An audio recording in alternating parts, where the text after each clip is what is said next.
মৌমির মায়ের দাফনের দিনেই সে নিজের মুখ নিজেই নষ্ট করল। সেটা করল তার যমজ বোনের সাথে সব সম্পর্ক ছিন্ন করতে। আসলে সে পরিবারের বড় মেয়ে ছিল, কিন্তু ছোটবেলা থেকেই সবাই তাকে ঘৃণা করত। মৃত্যুর আগে দাদি উইল রেখে যায়, সেই উইলে মৌমিকে দাফনে আসতে নিষেধ করা হয়। সবাই তাকে নিষ্ঠুর ভাবল, তারা বলল সে বোনকে ফাঁসিয়েছে। মৌমি নিজেকে ব্যাখ্যা করতে পারল না, সে শুধু তার প্রেমিকের ওপর ভরসা করেছিল। কিন্তু সে দেখল ফারহান তার বোনের হাত ধরে ফিরছে। ফারহান সবার সামনেই বলল তার আসল ভালোবাসা বোন। মৌমি ছিল শুধু বিকল্প। তার সামনে ডিভোর্স পেপার ছুড়ে দেওয়া হলো। তার পুরো পৃথিবী ভেঙে গেল। বহু বছরের ভালোবাসা এক মজায় পরিণত হলো। নিরাশ হয়ে সে নিজের মুখ নষ্ট করলো। সে নিজের অনুভূতিও কেটে ফেললো। ঠিক তখন এক ব্যক্তি তার কাছে এলো। সে একটি ছবি বের করলো। ছবিটি তার পুরনো স্মৃতি জাগিয়ে দিল। একসময় সে অন্ধকার ভীত এক ছেলেকে ছবি দিয়ে সান্ত্বনা দিয়েছিল। এখন সেই ছেলে শক্তিশালী সিইও হয়েছে। সে প্রতিশোধ নিতে তাকে সাহায্য করার প্রতিশ্রুতি দিল। সে তার জন্য একটি আর্ট এক্সিবিশন আয়োজন করলো। মৌমি নতুন পরিচয়ে ফিরে আসার সিদ্ধান্ত নিল। সে আর দুর্বল নয়। সে শপথ করলো সবকিছু ফিরে নেবে। বোন বাড়ি ফিরে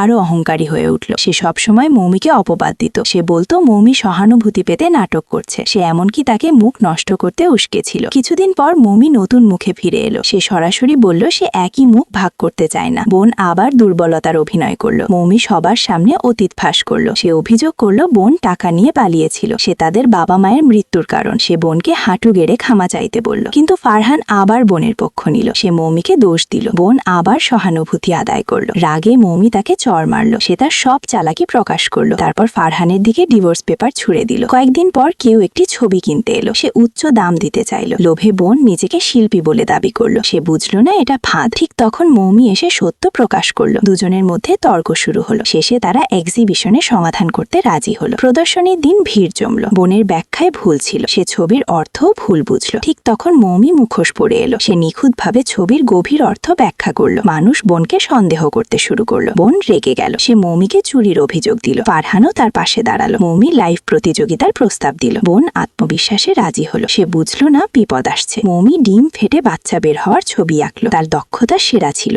বিশেষজ্ঞরা সাথে সাথে চিনে ফেললো। স্বাক্ষরও মাস্টারের মতো মিলল। এটা দেখে ফারহান অতীত মনে করলো। সে বুঝতে শুরু করলো মৌমি তার সত্যিকারের ভালোবাসা। ঠিক তখন মৌমি মুখোশ খুলে ফেলল।